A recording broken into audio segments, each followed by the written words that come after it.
Hello. So I'm gonna talk to you a bit about my one of the funnest experience I had at Girl Guides because for my final production at uni, I'm in Swallows and Amazons, and the director said that we have to get back to how we used to be as children, like our memories of just playing and letting go. And this is like one of the key things that I remember.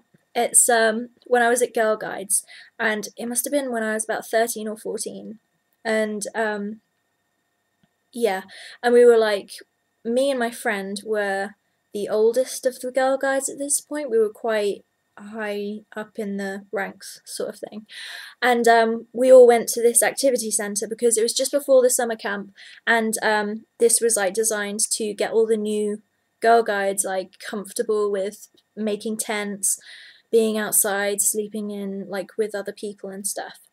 And it was just this massive activity centre in Norfolk, which all the Girl Guides and Scouts go to. There's like loads of different fields, loads of like abseiling and like go-kart tracks and like streams and rivers and archery poles and stuff. It's a massive plot of land with like sections of different fields and stuff. And so we all pitched our tents, and it was like just after tea, I think. And um, uh, yeah, so we. Ooh.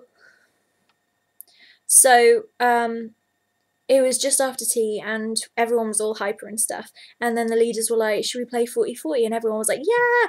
And so, if you know, 40-40 goes by different names, but I call it 40-40, where you have two bases and you have to get to the enemy's base before they get to yours. So whatever you call it, that's what it is.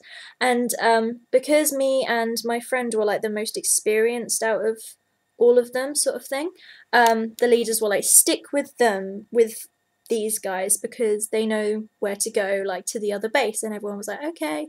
And so we got all ready, the bases were set.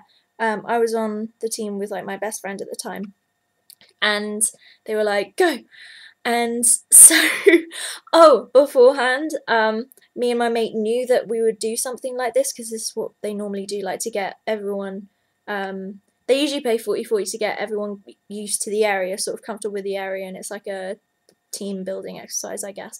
And so what we did was we purposely chose out like dark colours to wear. So I had like black t-shirt, black trousers, black shoes, and I had a black hat as well. So did my friend. So it'd be harder for people to find us in the dark. And it was like dusk time. It wasn't really like night time, but you could still kind of see. And everyone was like, go. And so we ran, and we could like hear everyone like just following us. Like all the little girl guides and stuff, which at the time, like, they were told to keep with us, but because we were so immersed in play, we were like, they're gonna get us caught. And so we like double backed and we like hid up trees, and they eventually like lost us. They were like, we don't know where we're going, let's just go this way. And we were like, yes, we're gonna be the winners because we're gonna get to the base first. They don't know where they're going. Hindsight, that's pretty bad because they could have got lost, but they didn't, so that's good. um so we were so stealthy, we were so in the game. Like, I don't really think that I had ADD as a child, but I was just one of the crazy kids that like just immersed themselves in games, in like activities and sports. Like, I really put my heart and soul, I really got into the game. And so we were playing it for a while, and we were like, it was just so fun because it was just this freedom that we had, but it was just like comfortable freedom because we knew that we were safe because it was in the activity center. We knew we knew the area where we were, but it was just so free because we were like, we had to hide from people. Like, people kept running past, we had to keep like quiet, and then we like run a bit, and we were like, let's go this way, no, let's go this way, oh, let's hide up for a tree, in a tree for a bit, sort of thing. It was just so fun. I remember getting cuts and scrapes and stings, but I didn't care because we had to get to the base, we had to be the winners. And it was just like, you know. And so we were so close to the base. We were going around the outskirts because we were like, no one's really gonna check the outskirts. So it was all the foresty, wooded area. We got so close to the base, and then the leaders rang like the bells and whistles and horns and stuff, like to rally back to the bases to then go up to the tents. And we were like, we don't want to we're so close, we can't let them win, let's just play our own 40-40. And at the time we were just so immersed in the game, so we decided to play 40-40 but in our way, in the sense that we would play 40-40 against everyone. It would be like real life, because everyone would be going back to the tents, and we thought that we could get to the tents first, pretend that we'd been there for a while, and you know, because they'd be worrying about us, like they'd been blowing the horns for a while, and they were like counting people, and they would obviously realise that me and my friend were gone, and because they knew what me and my friend were like, they were like, you can tell that they'd probably be like, oh, they're going to be hiding forever and they're going to die from hypothermia. And so we had this idea that we'd get to the tents first and pretend that we'd been there forever. And so we were going like around the outskirts of everyone, and like the wooded area, and there was this girl guide who was relatively new, and she was like within, like we could grab her like within distance because she was like right by the woods and stuff. But we started like howling and making like owl noise and stuff, and everyone screamed, and then we just ran. So they knew that we were there, like we made it aware that we were there, but we were just like playing our own game. And so we went round the outskirts of the whole entire activity camp, and there was a bit where we forgot where we were because it was so dark, like pitch black, we couldn't even see anything. My friend was wearing like a scarf that we were like she was holding on to one end, I was holding on to the other, so we didn't lose each other, but we kept like getting wrapped around trees and stuff. But so we were going around the outskirts. There was a bit that we weren't really familiar with because it was near the drive up to the activity camp, and we just suddenly just fell into this freezing cold river.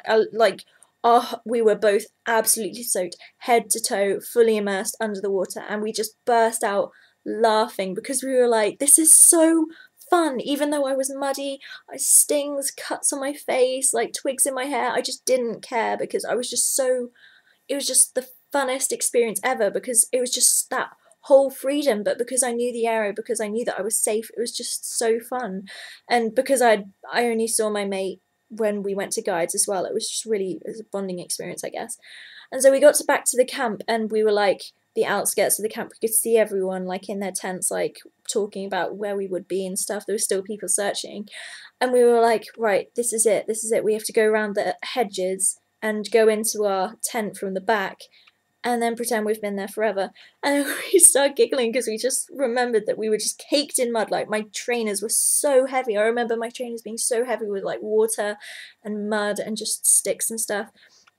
So we managed somehow to avoid everyone going right along the hedges or right along the trees and going into our tent as quietly as possible. We sat there and we were like, should we get changed?